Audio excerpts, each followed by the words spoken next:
ces images, 5 policiers traînent un homme au sol. L'une des fonctionnaires, munie de gants coquets, lui assène 4 coups de poing. La séquence a été filmée par les caméras de surveillance du tribunal de justice de Paris, plus précisément dans les couloirs du dépôt situé au sous-sol. C'est là que sont enfermées les personnes qui vont ou viennent d'être jugées.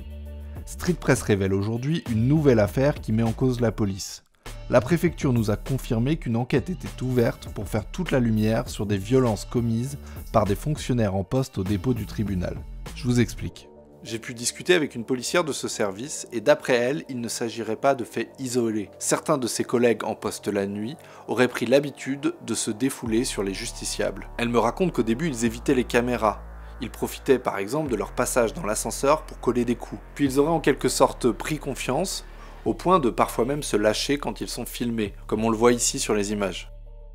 Cela aurait dû déclencher l'alerte, mais pendant plusieurs mois, personne n'a rien dit. Certains policiers s'envoyaient même sur Snapchat ces vidéos de tabassage. Tout cela a duré jusqu'au mois dernier, quand un gradé a cherché à comprendre les circonstances d'un incident. Grâce notamment aux caméras, il a découvert que des policiers avaient frappé un homme dans sa cellule.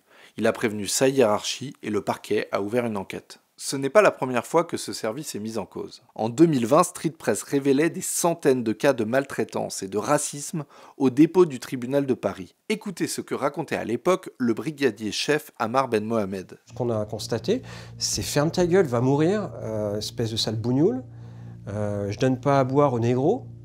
Ce qui était assez risible, puisqu'il y avait des collègues d'origine africaine ou antillaise qui bossaient au dépôt, donc sympa pour les collègues en plus. Et puis ça leur donnait pas à manger, ou alors des fois quand nous on intervenait, ça allait chercher à manger, ça le jetait par terre, froid, super, ou ça le chauffait et ça le jetait par terre. Et dans le pire du pire, donc ça je l'ai pas vu, ça a été rapporté par les personnes qui sont vantées elles-mêmes, et bien en fait elles ouvraient, elles crachaient dedans et elles le filaient au mec. Bien sûr, le mec ne l'avait pas vu cracher dedans. Mais elle est retournée au pointage et elle s'en vantait.